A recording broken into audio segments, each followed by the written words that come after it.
दो सींग वाला राजा। दोस्तों, इस कहानी को अंत तक जरूर सुने। इसमें किस प्रकार एक राजा के सिर पर दो सींग निकल आते हैं। पश्चिम भारत के एक छोटे से राज्य में धर्मराज नामक एक बुद्धिमान और न्यायप्रिय राजा रहता था। उसकी प्रजा के मन में उसके लिए बहुत श्रद्धा और आदर था। राजा धर्मराज बहुत लंबा, ऊंचा और रूपवान था। उसके सिर के बाल काले और घने थे, जिन्हें उसका खास नाई भोलू ही काटता था।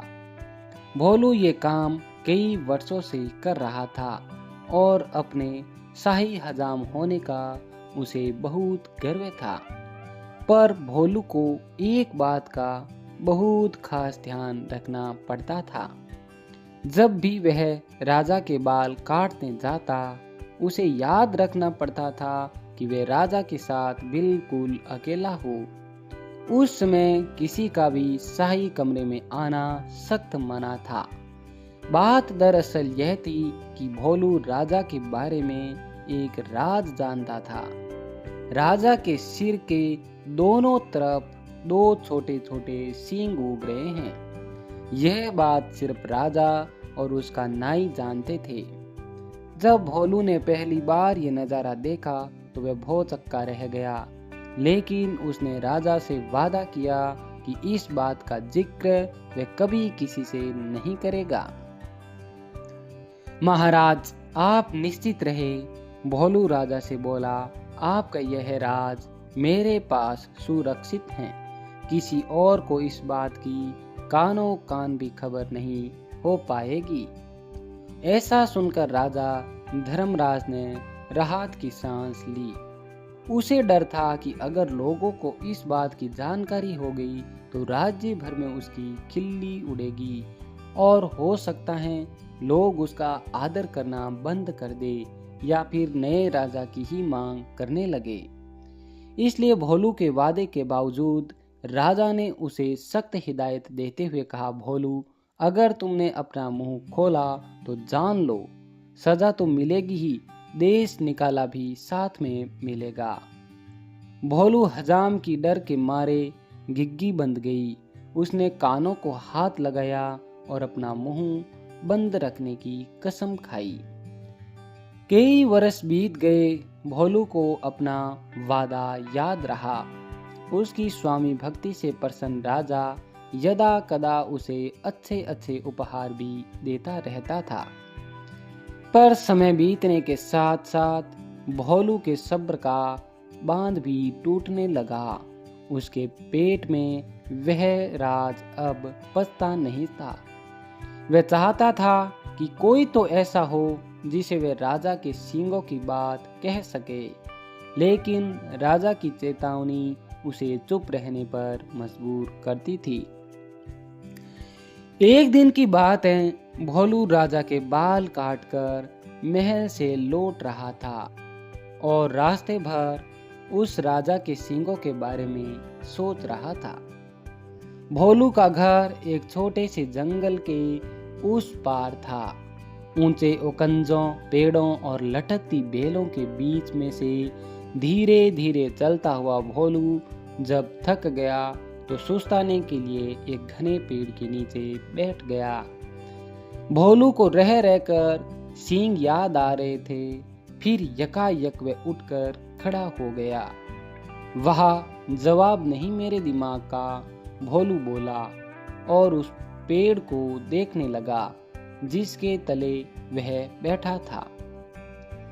भाई, इस पेड़ को तो बता ही सकता हूं ना, राजा के उन अजीब सींगों के बारे में।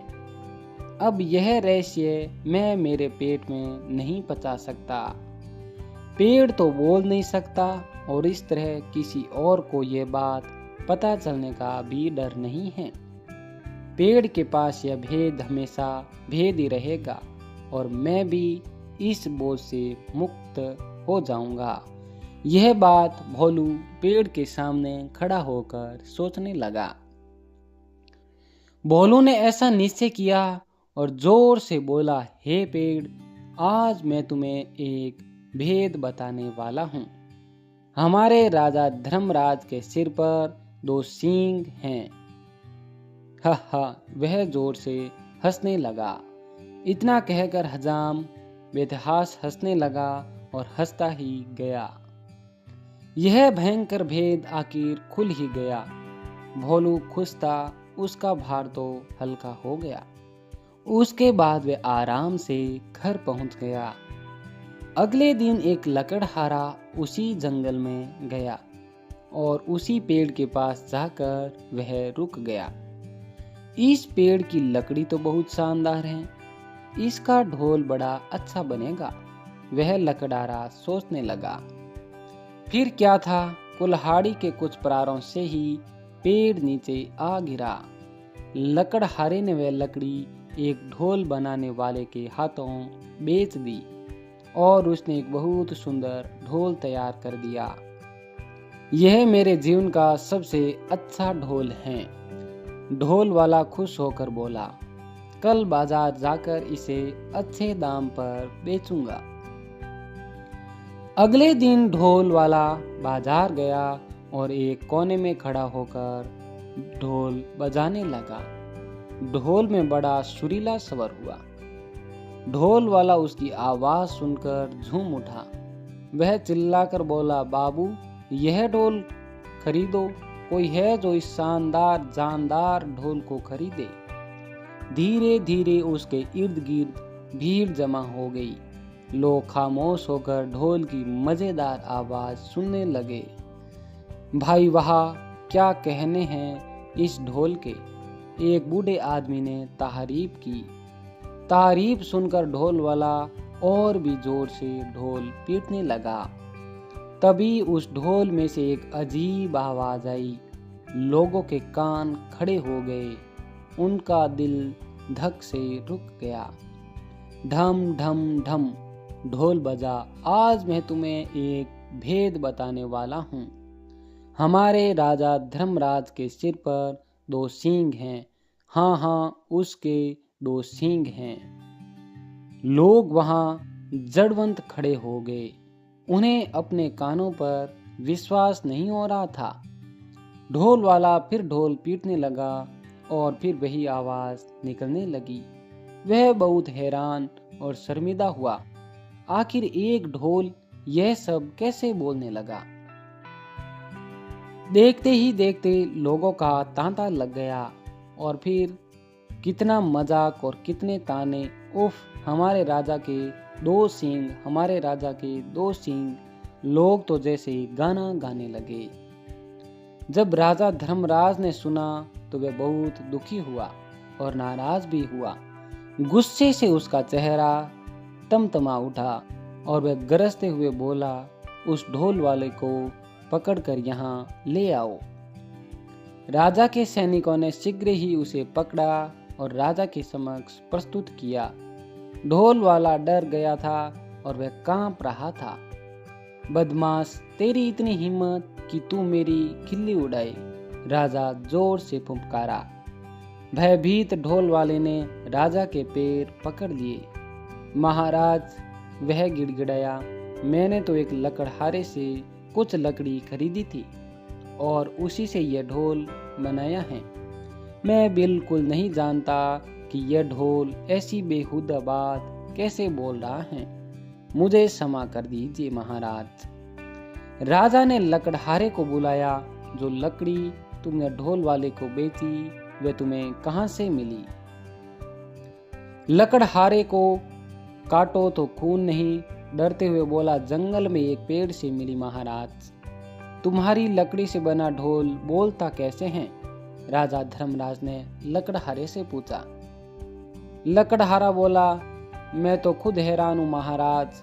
दुविधा में फंसा लकड़हारा बोला, मैं कई वर्षों से लकड़ी काटता और बेचता हूँ, पर ऐसा अचंभा पहले कभी नहीं देखा और न ही सुना है। अब राजा परेशान, लकड़ी कैसे बोलने लगी। राजा और उसके दरबारी निरुत्तर थे। पर राजा धर्मराज ने भी ठान लिया कि इस घर के भेदी का पता लगा कर ही छोड़ेगा। वह सोचने लगा, उसके अलावा सिर्फ एक ही व्यक्ति यह भेद जानता था और वह था भोलू।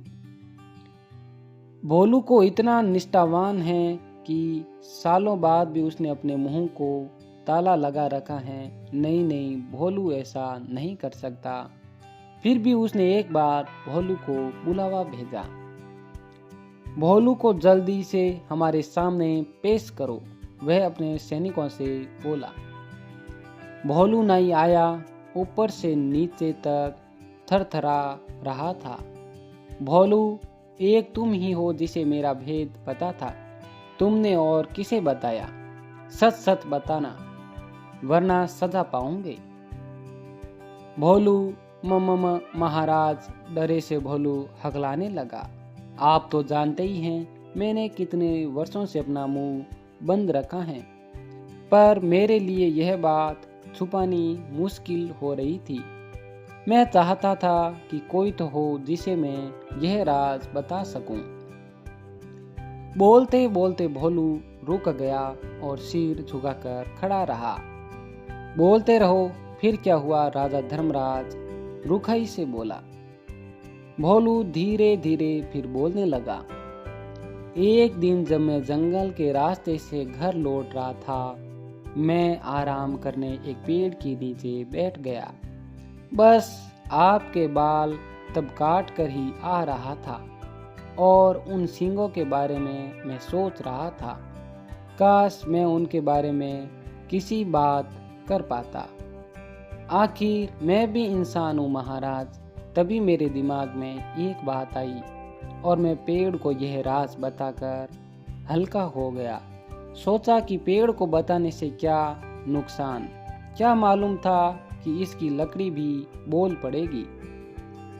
अब समझा, बुद्धिमान राजा ने पहेली बूझ ली।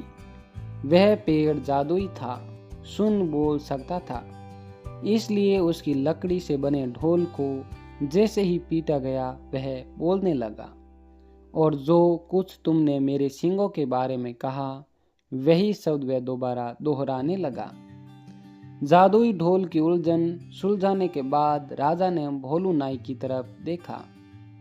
भोलू श्रम से सिर झुकाए खड़ा था। लकड़हारा और ढोल वाला भी पानों पान हाथ बांधे सजा का आदेश सुनने के लिए खड़े थे। राजा धर्मराज बुद्धिमान ही नहीं, न्यायप्रिय भी था। उसने तीनों को क्षमा कर दिया, क्योंकि वह जानता था कि ढोल के जादुई होने में उनका कोई दोष नहीं था। वह मुड़ा और उनसे बोला, मैं तुम सबको माफ करता हूँ। तुम तीनों लोग जा सकते हो। तीनों को अपने को क्षमा मिलने पर विश्वास नहीं हुआ। राजा नमन करते हुए वह बोले, राजन, आप महान हैं। आपकी इस पर कृपा के लिए सत सत धन्यवाद। दोस्तों, अगर ये कहानी पसंद आई तो इसे लाइक, शेयर एंड सब्सक्राइब करें और ऐसी ही कहानियाँ देखने के लिए अन्नू स्टोरी चैनल को सब्सक्राइब जरूर करें। धन्यवाद।